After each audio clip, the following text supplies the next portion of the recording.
My name is Ethan Carter. I am 30 years old, and for most of my life I believed loyalty was the strongest thing in the world. I believed family meant protection. I believed love meant forever. Before the war, my life felt simple. "Ethan, you're staring again," Emily said one evening while we sat at the kitchen table. "I'm not staring," I replied with a smile. "I'm admiring." She laughed softly. "Admiring what?" "My wife." Emily rolled her eyes, but her cheeks turned red. "You're ridiculous." "Maybe," I said, reaching for her hand. "But you married me anyway." "I did," she replied, squeezing my fingers. "Best mistake I ever made." That was Emily Carter. Warm, funny, and stubborn in the best way. I always thought she was the strongest person I knew. "Dinner's ready," she said, standing up. "What are we having?" "Your favorite," she answered. "Steak." "See," I said proudly. "Perfect wife. You only say that when I cook steak." "I say it all the time." She laughed again, and that sound always made the house feel alive. A loud knock suddenly hit the door. "Let me guess," Emily said. "Lucas." "Probably." I opened the door and saw my younger brother standing there with a lazy grin. "Took you long enough," Lucas Carter said. "You knocked 2 seconds ago." "Still too long." "You're dramatic." "Runs in the family," he replied. Lucas walked inside like he owned the place. "Hey, Emily," he said. "Hey, Lucas," she replied. "Dinner." "Don't mind if I do." I shook my head. "You only visit when food is ready." "That's not true," Lucas said. "Name one time you came without eating." He paused. "Exactly," I said. Emily laughed. "Sit down, both of you." We sat around the table like we had done 100 times before. Lucas pointed his fork at me. "So when's your next training?" "Next week." "Another month away?" "Yeah." Lucas nodded slowly. "Don't worry," he said casually. "I'll check on Emily while you're gone." "I know," I replied. "That's why I'm not worried." Emily smiled at both of us. "You two act like I can't take care of myself." "You can," I said. "But it's good to have backup." Lucas raised his glass. "Backup, brother." We clinked glasses. At that moment, everything felt normal. A few weeks later, everything changed. I was at the military base when the announcement came. "Carter," my commander said. "Yes, sir." "You're being deployed." "Where?" "Middle East." My chest tightened. "For how long?" "Unknown." That night I drove home in silence. Emily noticed immediately. "What happened?" she asked. "We're being deployed." Her smile disappeared. "When?" 2 days. She sat down slowly. 2 days. "Yeah." Emily covered her mouth. "I thought it might happen," she whispered. "I know, but I didn't think it would be this soon." I walked over and sat beside her. "Hey," I said quietly. She looked at me with watery eyes. "You're coming back, right?" "Of course." "You promise?" "I promise." She hugged me tightly. "I hate war," she said. "Me too." The next day Lucas came over again. "So it's real?" he asked. "Yeah." "When do you leave?" "Tomorrow night." Lucas whistled softly. "That fast?" "Yeah." Emily crossed her arms. "I still think this is insane." Lucas tried to lighten the mood. "Hey, Ethan's tough. He'll come back with a hero story." "Not funny," Emily said. Lucas raised his hands. Okay. I looked at him. "Lucas." "Yeah. Can you do me a favor?" "You don't even have to ask." "Keep an eye on Emily while I'm gone." Lucas nodded immediately. "I've got her." "Seriously?" I said I've got her. Emily sighed. "I'm not a child." "I know," I said. "But humor me." Lucas smiled. "Your wife is safe with me." That sentence gave me peace. The night before I left, Emily barely slept. She held my arm while we lay in bed. "Ethan." "Yeah." "What if something happens?" "Nothing will happen." "You don't know that." "I know I'll fight to come home." She turned toward me. "I'll wait," she said quietly. "For how long?" "For as long as it takes." "You mean that?" "Yes." She pressed her forehead against mine. "No matter what happens," she whispered, "I'll still be here waiting for you." Those words stayed in my heart. The next morning Lucas drove me to the base. "You ready?" he asked. "Not really." "Good answer." We stood beside the military transport plane. Lucas pulled me into a hug. "Stay alive, idiot." "I will. And don't worry about Emily." "I know. I'll take care of things here." "I trust you." Lucas nodded. "You should." The loud engines of the plane started roaring. "That's my ride," I said. Lucas stepped back. "Come back soon." "I will." As I climbed the stairs into the plane, I looked back one last time. My brother stood there waving. My wife was somewhere at home waiting for me. At that moment, I believed I was the luckiest man alive. I believed my family was strong. I believed my marriage was unbreakable. I believed trust could never be broken. I had no idea that the war overseas would not be the battle that destroyed my life. War does not begin with hero music. It begins with noise, confusion, and fear that sits in my chest like a heavy stone. The first explosion I heard overseas shook the ground under my boots. "Welcome to paradise," a voice beside me said. I turned and saw Marcus Hill grinning under his helmet. "You call this paradise?" I asked. Marcus shrugged. "Depends on your standards. You need better standards."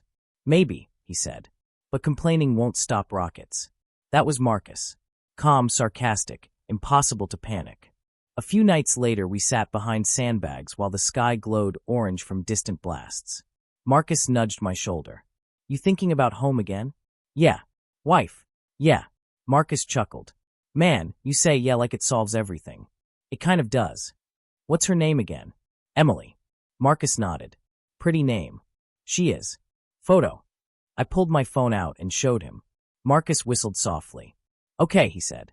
"Now I understand why you're so motivated to survive." "Shut up." "I'm serious. She's waiting for me." "Good," Marcus said. A rocket screamed across the sky. We both ducked automatically. Boom. Dust rained down on us. Marcus looked up. "See," he said. "Another peaceful evening. Your jokes are terrible. They keep me sane." Fair point. Days turned into weeks. Weeks turned into months. Sleep became rare. Fear became normal. One afternoon we sat inside a tent cleaning our rifles. Marcus glanced at me. "You call home yet?" "Trying tonight." "Signal working?" "Sometimes." Marcus leaned back. "If my phone worked, I'd call my mom every day." "You're a good son." "Or paranoid," he said. That night I finally got a weak connection. Emily answered after 2 rings. "Ethan." "Hey." Her voice sounded surprised. "You okay?" she asked. Still breathing. "I miss you." "I miss you too." The line crackled loudly. "Can you hear me?" she asked. "Barely." I said I miss you. "I heard that part." "Are you safe?" "Safe enough." I paused. "How are things at home?" "Fine." "Everything okay?" "Yeah." She sounded tired. "Are you sleeping?" I asked. "Not much." "Why?" "Just stress." "Lucas helping out?" "Yeah," she said quickly. "He's been great." "That's good."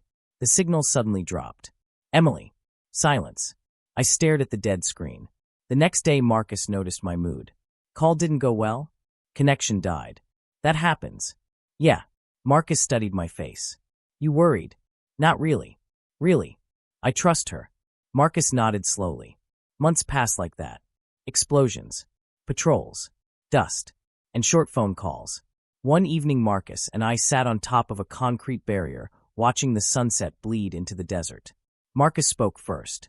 "You ever think about what you'll do when this is over?" "Go home." "That's it." "Yeah. Simple plan." "What about you?" "Fishing," Marcus said. "You hate fishing."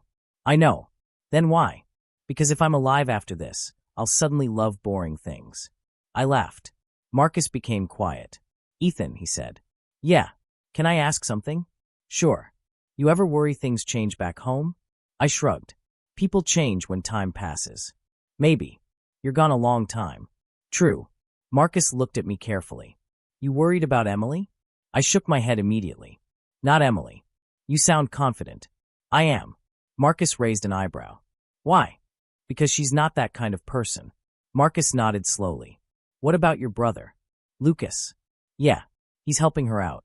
Marcus leaned forward. "That's good." "Yeah. But what?" "You paused." "I didn't pause." "You definitely paused." I sighed. "Okay, maybe a little." "Why?" "I tried calling Lucas last week." "And?" "No answer." "That's normal." "I guess." Marcus kicked a small rock. "You trust him." "More than anyone." "Then stop worrying." "I'm not worried." Marcus smirked. "You're a terrible liar." I laughed quietly. "Fine," I admitted. "Maybe I just miss home." "That's normal." Another explosion echoed far away. Marcus stood up. "Come on," he said. Back to work. The war kept going. Days blurred together. Sometimes Emily sounded warm during our calls. Sometimes she sounded distant. One night I asked her directly, "You okay?" Of course. You sound tired. Just busy. With what? House stuff. Lucas helping? Yeah. I tried calling him again later. No answer. I stared at my phone. Probably working, I muttered. The next morning Marcus noticed. You look like you didn't sleep. Couldn't. Nightmares. Not exactly. Then what? Just thinking. Marcus crossed his arms. About home. Yeah. You want advice? Sure. Don't fight ghosts, he said. What does that mean? It means don't imagine problems that might not exist. I nodded slowly. You're probably right. Of course I am. Months later, we went on a dangerous patrol mission. The sky was dark and quiet. Too quiet. Marcus whispered, something feels off. I feel it too. Then everything exploded. Gunfire erupted from the hills. Contact left, someone shouted. Bullets slammed into the ground near my feet. Move, Marcus yelled. We dove behind a broken wall. My heart hammered wildly. Still think this place is paradise. I shouted. Marcus fired his rifle. Best vacation ever. The firefight lasted forever. When it finally ended, the ground around us was scarred with bullet holes. Marcus collapsed beside me. You alive? Yeah. You. Still breathing. I stared up at the dark sky. In that moment, one thought filled my mind. I need to go home. Later that night, I sat alone with my phone in my hand.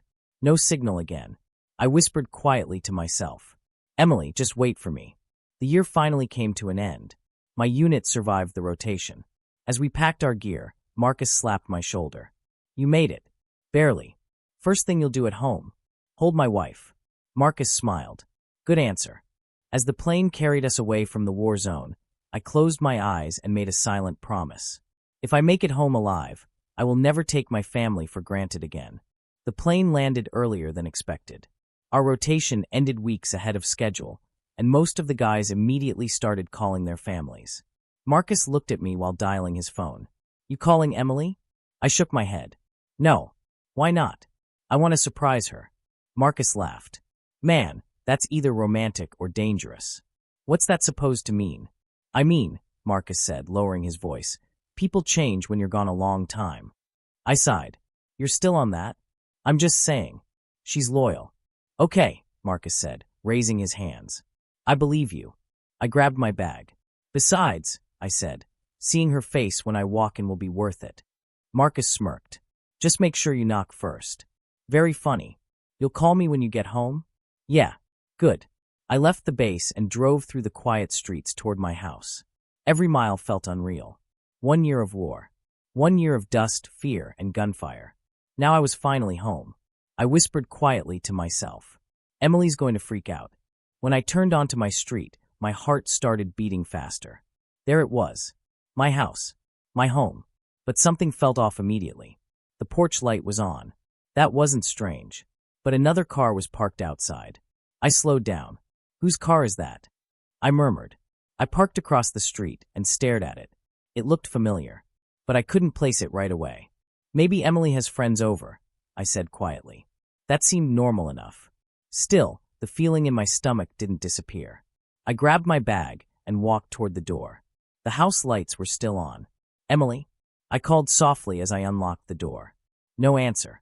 I stepped inside. The living room looked normal. The same couch. The same photos. Our wedding picture still hung on the wall. I smiled faintly. Guess she's upstairs. Then I heard it. Laughter. A woman's laugh. Emily. My chest warmed. She's watching something, I said quietly. Then I heard another voice. A man. My smile faded. Probably a friend, I whispered. I moved slowly up the stairs. The laughter continued. Then the man spoke again. My stomach dropped. I knew that voice. Lucas. My hands froze on the railing. No, I whispered. My heart started pounding. Why is Lucas here this late? I forced myself to breathe. Relax, I muttered. He probably stopped by. But then I heard Emily laughing again. Not polite laughter. Not casual laughter.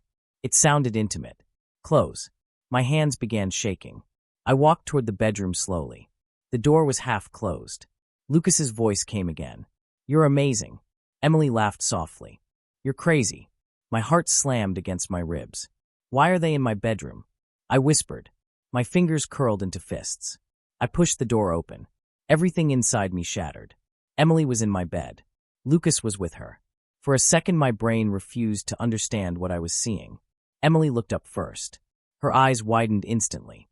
"Ethan," she screamed. Lucas turned around so fast he nearly fell off the bed. "Ethan." Nobody moved. Nobody breathed. The room felt frozen in time.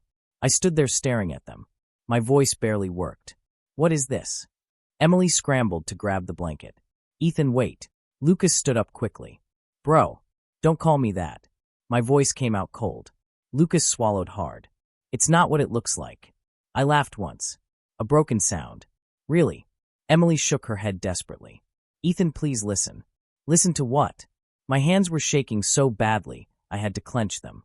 Lucas stepped forward carefully. "Ethan, calm down." "Calm down." My voice rose. "You're in my bed with my wife." Emily started crying. "It's not like that." "Then explain it." Lucas rubbed his face nervously. "Look, things just happened." "What things?" He hesitated. Emily spoke quickly. "I was lonely." I stared at her. "Lonely? You were gone for a year. So you slept with my brother?" "It wasn't supposed to happen." Lucas raised his hands. "Ethan, we didn't plan this." "How long?" Neither of them answered. My chest tightened. "How long?" I repeated. Emily wiped her tears. "A few months." The words hit me harder than any explosion in the war. "A few months," I repeated quietly. Lucas tried to speak again. "Ethan, listen." I pointed at the door. "Don't. Just let me explain." "What explanation fixes this?" Emily stepped closer to me. "Please." I backed away. "Don't touch me." She froze. "Ethan."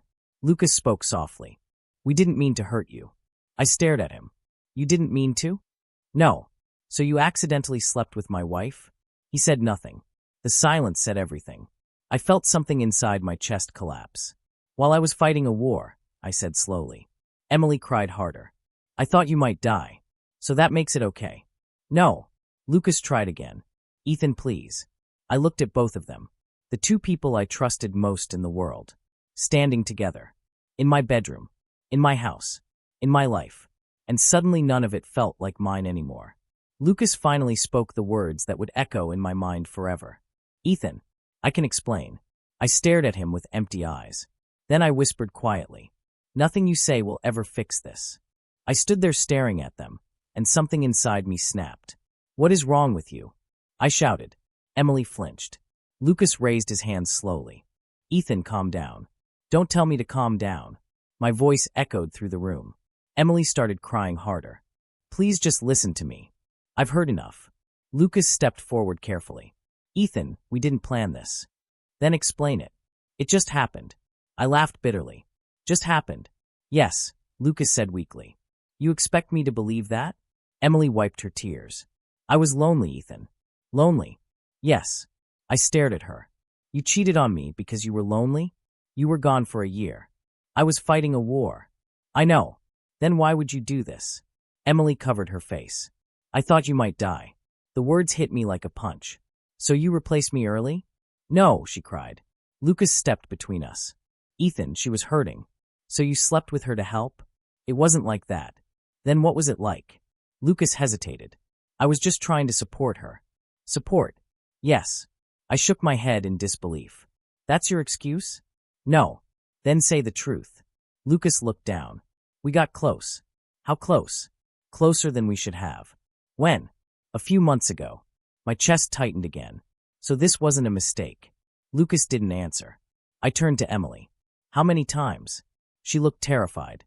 "Ethan, please." "How many times?" "I don't know." My stomach twisted. "You don't know." It just kept happening. Lucas tried to interrupt.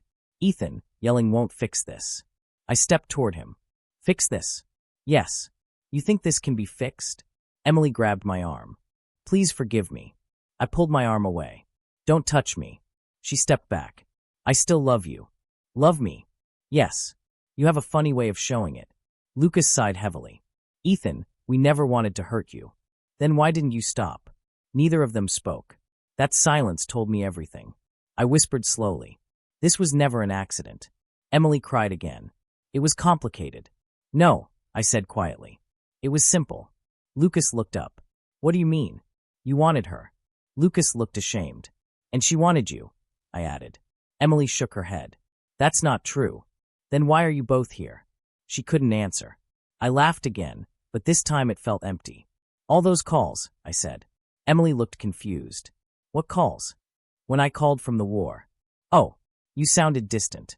I was stressed. You said Lucas was helping you. He was. Yeah, I said coldly. I can see that now. Lucas stepped forward again. Ethan, I know I betrayed you. You don't know anything. I lost control. You made a choice. Lucas swallowed hard. You're right, Emily whispered softly. I regret it. Do you? Yes. Then why didn't you stop? She looked down. I didn't think you would come back. Those words cut deeper than anything else. So you gave up on me. I was scared. You were selfish. Emily started shaking. I'm sorry. Lucas spoke again. Ethan, I'll do anything to fix this. I stared at him. You can't. Maybe we can work through it. Work through it. Yes. With my wife. Lucas closed his mouth. I turned toward the door. Where are you going? Emily asked. Away. Please don't leave.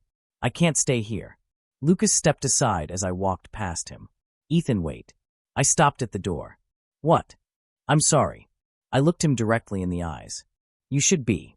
Then I walked downstairs. Emily followed me halfway. Please, she begged. Don't go. I kept walking. Ethan. I opened the front door. The night air hit my face. Behind me, Emily cried. I didn't turn around. I walked to my car and sat inside. My hands were shaking. My chest felt hollow. After a few minutes, I pulled out my phone. There was only one person I could call. Marcus answered after the second ring. Ethan. Yeah. You home already? Yes. You sound weird. I need a ride. Where are you? At my house. Marcus paused. What happened? I'll explain later. Okay. He hung up. 20 minutes later his truck pulled up. I climbed into the passenger seat. Marcus looked at me carefully. You look like hell. Feels worse. What happened? I stared out the window. Emily. What about her? And Lucas. Marcus frowned. Your brother. I nodded slowly. Marcus's eyes widened. No way. Yes. They were? Yes. Marcus exhaled slowly. Man. Neither of us spoke for a moment. Marcus started the engine. Where do you want to go? Anywhere. He drove quietly down the empty street. Finally he said softly. You survived a war. Yeah. And you come home to this. I nodded. I stared into the darkness outside the window. One thought kept repeating inside my head. I survived a war just to lose everything at home. The divorce papers sat on the kitchen table between me and Emily. Neither of us touched them for a long time. Finally she spoke quietly. Is this really the only option? I looked at the papers. Yes. Emily wiped her eyes. I never thought our marriage would end like this. Neither did I. I'm sorry, Ethan. You've said that already. I mean it. I know. She looked down at the table. Lucas left town. I heard. He doesn't talk to anyone anymore. That's his choice. Emily's voice trembled. He feels ashamed. I shrugged. Good. She flinched slightly. You hate us. I don't hate you, I said quietly. Then what do you feel? I thought for a moment. Nothing. That answer seemed to hurt her more than anger would have.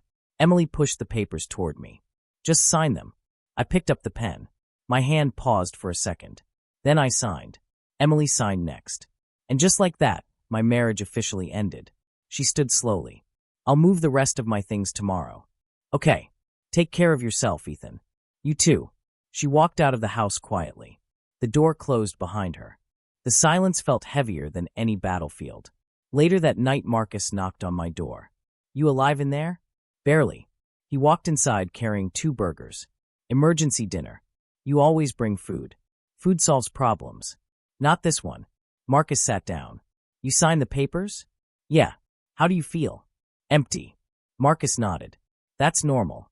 I took a bite of the burger. For a moment, neither of us spoke. Then Marcus said carefully, You thinking about revenge? I didn't answer right away. Sometimes, I admitted. What kind? I don't know. Marcus leaned back. Bad idea. Probably. But it would feel good. For 5 minutes, Marcus said. Then what? Then you're still miserable. I stared at the floor. You might be right. I usually am. Weeks passed slowly. Some days felt normal. Other days felt unbearable. One night Marcus called me. Hey. Yeah. I want you to meet someone. I'm not ready for dating. Marcus laughed. Relax. Not that kind of meeting. Then what? A therapist. I groaned. No thanks. Come on, man. I don't need therapy. Marcus sighed. You went through a war and a divorce. I'm fine. You're not fine. I'm surviving. That's not the same thing. I stayed silent. Marcus spoke again. Just one session. Why? Because I care about you. I rubbed my forehead. Fine. Tomorrow afternoon. The next day Marcus drove me to a quiet office building. You owe me for this, I said. You'll thank me later. We walked inside. A woman greeted us in the waiting room. Ethan Carter? That's me. She smiled gently. I'm Sarah Collins. Nice to meet you. Marcus whispered. See? Not scary. Go away, I muttered. Marcus laughed and left. I sat across from Sarah in her office. So, she said calmly, Marcus told me a little about your situation. Did he? Yes. Then you know everything. Not everything. What else is there? She leaned forward slightly. How do you feel? I already told you. What did you say? Nothing. Sarah shook her head softly. Nobody feels nothing. I do. You're protecting yourself. From what? From pain. I crossed my arms. I've already felt the pain. Then why are you here? Marcus forced me. She smiled faintly. Good friends do that sometimes. I guess. Sarah picked up a notebook. Tell me about the war. It was loud. And people died. And I came home. And my wife was sleeping with my brother. Sarah didn't react dramatically. She simply nodded. That must have hurt. That's an understatement. Are you angry? Yes. At them? Yes. At yourself? I paused. Maybe. Why? Because I trusted them. Trust is not a mistake, she said. It feels like one. It isn't. I leaned back in the chair. What's the point of this conversation? The point, she said calmly, is helping you move forward. Forward to what? A better life. I had a good life. And now? Now it's broken. Sarah studied me for a moment. Do you want revenge? Sometimes. What would revenge give you? Satisfaction. For how long? I didn't answer. Sarah continued. What if there's another option? Like what? What if the best revenge is becoming stronger? I frowned. Stronger how? Emotionally. Mentally. Personally. That sounds like motivational nonsense. Maybe, she said calmly. But it works. I sighed. You really think I can just move on? Yes. How? One step at a time. Months passed after that first session.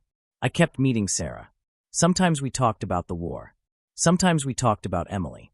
Sometimes we talked about Lucas. One afternoon, Sarah asked me a simple question. Who do you want to become now? I don't know. You get to choose. That idea felt strange. For the first time in months, I started building a routine. I found a new job. I started exercising again. I spent more time with Marcus. One evening, Marcus looked at me and said, You look different. Better or worse? Better. That's good. You're healing. Maybe. Marcus smiled. See? Therapy works. Don't get used to it. Life slowly started moving forward again. But somewhere out there, the consequences of betrayal were still unfolding. I didn't know it yet. But karma was already beginning to do its quiet work. I wasn't expecting to see him. Not in the middle of a grocery store, of all places. Ethan, a voice called nervously. I turned and froze. Lucas. He looked broken. Thin. His eyes had lost their usual arrogance. His shoulders slumped under some invisible weight. You look different, I said, trying to keep my voice steady. Yeah, he muttered, avoiding my gaze. Life hasn't been kind. I stared at him, unsure if I wanted to feel pity or anger. I saw you moved out, I said slowly. Emily left me, he admitted quietly. We couldn't trust each other. Everything fell apart. I raised an eyebrow. Everything. Yeah, he said, voice barely above a whisper. I lost my life because of my own mistakes. My guilt, it destroyed me. I felt something strange, a twist in my chest that wasn't quite anger. I lost my brother for nothing, he said finally, almost breaking down. I stayed silent. I wanted to say something sharp, something to hurt him, but the words didn't come. He shuffled a few steps closer. I know I don't deserve forgiveness, he said. I just needed you to know. I looked away, pretending to examine the shelves. I can't, I said softly. There's nothing left to forgive. We're separate now. Lucas nodded slowly, looking down at his hands. I understand, he said quietly. I deserve this. I deserve everything. I turned my attention to my own cart to avoid seeing his face crumble any further. Later that week, I ran into Daniel Brooks, a mutual friend. Ethan, he said cheerfully, but his eyes were cautious. Got a minute? Sure, I said. Daniel led me to a nearby bench outside the cafe. So, he started, hesitating. I don't know if you've heard, but Emily's struggling too. I felt my chest tighten. What about her? I asked, trying not to show too much. She regrets everything, Daniel said. She talks about you, about how badly she hurt you. It's like she can't forgive herself. I let out a low chuckle, more bitter than amused. Really? I said. After all she did? Yes, Daniel said softly. She's miserable. She doesn't sleep well. She's lost a lot. I nodded slowly. For a moment, the old anger flared inside me, a hot rush of betrayal and bitterness. I could almost hear the old me screaming at them both. But then something changed. I realized I didn't feel hatred anymore. Not really. Just distance. I let out a long breath. Funny, I said quietly. They already became their punishment. Daniel looked at me. What do you mean? They lost each other, I said. And they lost me. Their guilt, their mistakes, it's eating them alive. That's karma, isn't it? Daniel nodded slowly. I guess it is. We sat there in silence for a moment, watching the world move around us. Lucas and Emily's lives were unraveling without me having to lift a finger. And I wasn't broken anymore. I didn't feel the fire I had felt when I first came home. I didn't want revenge. I didn't even want answers. I only wanted to keep moving forward. Daniel smiled faintly. You're handling this well, he said. I shrugged. I survived a war, I said. A real one. What they did, it's nothing compared to that. Daniel laughed softly. Fair point. We walked back toward the parking lot. Do you ever think about them? He asked. Sometimes, I admitted. But it's like watching a storm from a distance. You see the chaos, but it's not touching you anymore. Daniel nodded thoughtfully. Good analogy, he said. So, what's next for you? I looked up at the sky, the sunlight hitting my face. Me, I said quietly. I focus on me now. I've rebuilt my life. I'm working, I'm healthy, I'm me. That's enough. Daniel smiled. That's good to hear. I felt a weight lift off my shoulders I didn't even know I was carrying. Thanks for telling me about Emily, I said. No problem, Daniel said. Just take care of yourself, okay? I will, I said firmly. As I walked to my car, I realized how much had changed in a year. I had survived a war overseas. I had survived betrayal at home. And now, I could finally survive myself. I didn't need revenge. I didn't need closure. I only needed peace. And for the first time in a long time, I felt it starting to settle in. The world felt lighter. The anger was gone. The distance between them and me, that was all I needed. I survived. I survived everything. And that was enough. The sun was setting, painting the sky with orange and pink streaks. I sat on my porch, a cup of coffee warming my hands, thinking about everything that had happened. Marcus pulled up in his truck. Hey man, still brooding? He asked with a grin. I smiled faintly. Just reflecting. Reflecting, huh? Or plotting revenge? I laughed softly. No revenge left in me. Marcus raised an eyebrow. Really? After all that? Yes, I said firmly. I survived a war overseas, and I survived everything at home. That's enough. He nodded slowly. You're different now. I had to be. I took a sip of coffee and stared into the horizon. You know, the war taught me how fragile life is. But what happened at home, it taught me something even deeper. Marcus tilted his head.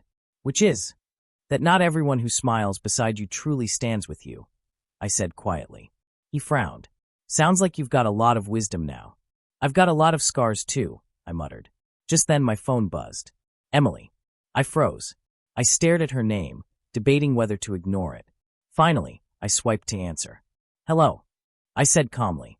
Ethan, can we meet? She asked softly. I paused. Why? I need to apologize. Properly. Face to face. I made the biggest mistake of my life. I exhaled slowly. All right. One meeting. We met at a quiet cafe the next afternoon. She looked nervous, fragile even. Her eyes were tired. She avoided looking directly at me at first. Ethan, she whispered. I am so sorry. I hurt you more than anyone else ever could. I can't take back what I did, but I need you to know. I regret it every day. I listened quietly, letting her words sink in. I could see the sincerity in her eyes. She faltered. I don't even know if you can forgive me. I set my coffee down. I forgave you a long time ago. Her eyes widened. You did. Yes, I said calmly. But forgiveness doesn't mean going back. She swallowed hard, tears threatening to fall. I understand. I just needed you to know. I hear you, I said softly. And now, this chapter is closed. We sat in silence for a few moments. No tension, no anger, just an acknowledgement of what had been. I stood and smiled faintly. Take care, Emily. You too, she whispered. I walked out of the cafe, feeling lighter than I had in years. The past was behind me. Later that evening, I met Marcus again. He was leaning against his truck, smirking. So survived 2 wars, huh? He said. I laughed. Yeah, one overseas, one at home. And which one hurt more? He asked teasingly. I shrugged. Both shaped me. But the man who came back, he's not the same man who left. Marcus nodded. I can see that. Stronger, smarter, unbreakable. Maybe not unbreakable, I said softly. But more careful, more aware. I know now what I deserve. I know now who deserves my trust. He grinned. Sounds like a plan. So, what's next for you, hero? I looked at the horizon again, the city lights beginning to flicker on. My future belongs only to me. No one else. And I'm going to live it the way I want. Marcus laughed. I liked the sound of that. I smiled genuinely, feeling a sense of peace I hadn't felt in years. I survived, I said quietly to myself. I survived everything that was thrown at me. And now? Marcus asked. Now, I said firmly, I live. For me. For my life. And no one can take that away. He clapped me on the back. Welcome back, Ethan Carter. I took a deep breath of the evening air. The past was behind me. The war, the betrayal, the pain, it was all behind me. The man who walked this path now, he was stronger, wiser, and finally free. I smiled, thinking of all the battles I'd fought, both on distant soil and in my own home. The sunset faded into night, and I knew one thing with certainty. This time, my life was mine alone. I was ready, and nothing could stop me now.